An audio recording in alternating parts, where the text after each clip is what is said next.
दौर एक कदीम वादी में नीले आसमान के नीचे एक शानदार महल वाक़ था, नूर महल। यह महल इतना हुसैन था कि लगता जैसे किसी ख्वाब से तराशा गया हो। उसके गनमदों पर चांदनी यूं उतरती थी जैसे सितारे जमीन पर झुक आए हों। महल के अर्धगर्द सफेद संगमरमर की दीवारें थीं जिन पर सुनहरी फूलों के नक्श बने थे, और बागों में खुशबूदार कलियों की महक हर वक्त फजा में बसी रहती थी। इसी महल में रहते थे बादशाह तैमूर शाह और उनकी मुल्का सलीमा बेगम। वो अपनी राया के लिए नरम दिल, इंसाफ पसंद और दर्दमंद हिक्मरान थे, मगर उनकी जिंदगी में एक कमी थी, औलाद की कमी। सालों की दुआओं और मन्नतों के बाद एक रात जब आसमान पर पूरा चांद चमक रहा था, महल के अंदर एक नन्ही सी करण पैदा हुई। एक बच्ची की पहली आवाज ने नूर महल की खामोशी को खुशियों में बदल दिया। बादशाह और मलका ने सजदा शुक्र अदा किया और इस बच्ची का नाम रखा शहजादी हना नूर। वो इकलौती बेटी थी, तख्त की वारिस, माँ बाप की आंखों का तारा। महल के तमाम खादिम इसके हुक्म के गुलाम थे।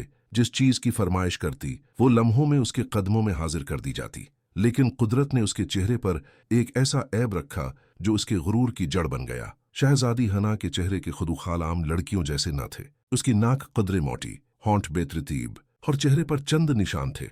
बचपन में सब उसे प्यार से मनमोहनी कहकर बहला देते, मगर जवानी में जब आईने ने सच दिखाया तो उसके दिल में नफरत जागी। उसने आईना तोड़ दिया और अपना चेहरा हमेशा के लिए रेशमी घूंघट के पीछे छिपा लिया। अब महल में कोई ऐसा न था जिसने उसका चेहरा देखा हो। सब यही समझते थे कि शहजादी बहुत हुसैन है और अपनी झलक दिखाने से शर्माती है, मगर हकीकत में वो शर्म नहीं, खौफ था। अपने बदसूरत चेहरे का खौफ जिसे वो खुद भी कबूल न कर सकी थी। एक दिन बादशाह तैमूर शाह ने दरबार में ऐलान किया, हमारी बेटी अब जवान हो चुकी है, वक्त आ गया है कि उसके लिए एक मौजूं शहजादा तलाश किया जाए। पूरे महल में खुशी की लहर दौड़ गई।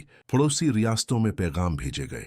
नीलम नगर, जहराफिस्तान और बलवर कुल्हा तक खूबसूरत और बहादुर शहजादे नूर महल पहुंचने लगे। इनमें सबसे नमाया था शहजादा उर्सिलान। वो जवान, शुजा मगर दिल से नहायत नर्म इंसान था। उसकी नीली आंखों में सुकून और लहजे में वक़ार था। जब शहजादी हना ने पहली बार रेशमी पर्दे के पीछे से उसे देखा, उसके दिल में एक अनजानी धड़कन उठी। काश वो भी इतनी ही खूबसूरत होती कि यह शहजादा इससे मोहब्बत कर पाता। मगर इसी लम्हे उसने खुद को रोका। नहीं, मैं कभी किसी को अपना चेहरा नहीं दिखा सकती। शहजादी के साथ एक खादमा थी, जारा। वो महल की सबसे हुसीन लड़की थी। इसके सुनहरे बाल शाम के सूरज की तरह चमकते, नीली आंखें गहरे समंदर जैसी और जल्द इतनी नाजुक थी जैसे दूध में गुलाब घल गया हो। जारा न सिर्फ हुसैन थी बल्कि दिल की भी पाक और शहजादी से बेहद वफादार। एक दिन शहजादा इरसलान ने बादशाह से कहा, मैं चाहता हूं कि अपनी मनगीत्र से तन्हा मुलाकात करूं।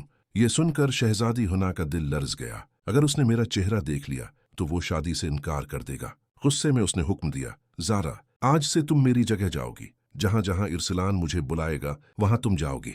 मेरा लिबास पहनो, मेरा घूंघट ओढ़ो और खुद को शहजादी जाहिर करो। जारा ने हचकचाते हुए कहा, मगर मलका आलिया, ये तो धोखा होगा। हिना ने तेज लहजे में कहा, यह मेरा हुक्म है, बहस नहीं। जारा खामोश हो गई।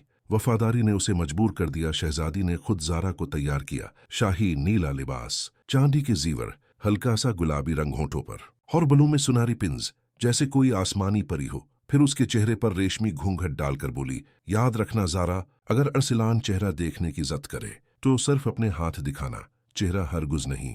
जारा ने सिर झुकाकर कहा, जी शहजादी। शाही पालकी तैयार हुई। 2 सफेद घोड़े आगे, सुनहरी पहिए चमक रहे थे। जारा शहजादी के लिबास में महल से निकली। सब ने अकीदत से सिर झुकाया। बाग के बीच फुवारे के पास शहजादा अरसलान मुंतजर था। हवा में चनबीली की खुशबू फैली हुई थी। जब जारा उसके सामने आकर रखी तो अरसलान ने नरमी से कहा, शहजादी, क्या मुझे आपका चेहरा देखने की इजाजत मिल सकती है? जारा घबरा गई। नहीं शहजादे, रिवायत इजाजत नहीं देती। अरसलान मुस्कुराया। मोहब्बत में रिवायतें कमजोर पड़ जाती हैं। और आहिस्ता से उसने घूंघट उठा दिया। उसके सामने ऐसा चेहरा था जो किसी चांदनी रात से कम न था। अरसलान के लबों से बेअख्तियार निकला, आप तो ख्वाबों की परी लगती हैं। जारा के होंठ कांप गए, मगर वो खामोश रही। अरसलान ने उसे शर्म समझा और दिल ही दिल में कहा, यही मेरी जिंदगी की हमसफर है। दिन गुजरते गए, मुलाकातें बढ़ती गईं। जारा के निर्म लहजे और मासूम बातों ने अरसलान के दिल में घर कर लिया। रिफ्ता रिफ्ता अरसलान को हकीकत मालूम हो गई, यह असल शहजादी नहीं बल्कि उसकी खादमा है। लेकिन अरसलान ने किसी से कुछ न कहा। वो जानता था कि सच का वक्त खुद आ जाएगा। चंद दिन बाद उसे पता चला कि शहजादी हुना ने जारा के लिए जहरीला मशरूब तैयार किया है। तब इरसिलान खामोश न रहा। शादी का दिन आया। नूर महल रोशनियों में नहाया हुआ था। चांदी के फानूस, नीले रेशमी पर्दे और खुशबू से महकता हुआ महल। ज़ारा सफेद लिबास में सजी बैठी थी। हुना के हाथ में जहरीला मशरूब था। वो आहिस्ता आहिस्ता करीब आई और बोली, ये पी लो ज़ारा, तुम्हें सुकून मिलेगा। जैसे ही ज़ारा ने जाम लबों तक लाया, दरवाजा जोर से खुला। शहजादा अरसलान अंदर दाखिल हुआ। रख जाओ हना। सब चौंक गए। उर्सलान के लहजे में गुस्सा भी था और दुख भी। यही तुम्हारी मोहब्बत है? एक मासूम की जान लेना। मुझे पहले ही मालूम हो गया था कि घूंघट के पीछे तुम नहीं थी, क्योंकि तुम्हारा दिल तुम्हारे चेहरे की तरह काला है। दरबार में सन्नाटा छा गया। शहजादी हना के आंसू बहने लगे। इरसलान ने नरमी मगर वकार से कहा, बदसूरत होना तुम्हारे अख्तियार में नहीं, मगर दिल का खूबसूरत होना तुम्हारे अख्तियार में था। तुमने एक मासूम को धोखे में रखा और अब तुम्हारे दिल का पर्दा भी हट चुका है। मैं तुमसे कभी शादी नहीं करूंगा। फिर उसने ज़ारा की तरफ रुख किया। मेरी मलका वो होगी जिसका दिल खूबसूरत है। हुना जमीन पर गिर पड़ी, रोते हुए बोली, मुझे माफ कर दो, मैंने गलती की। मुझे हसद था तुम दोनों से। इरसलान ने कहा, तुम्हें सजा नहीं, सबक चाहिए। कुछ लम्हे बाद नूर महल में खुशियों की गूंज सुनाई दी। शहजादा इरसलान और ज़ारा की शादी शाहाना शान से हुई।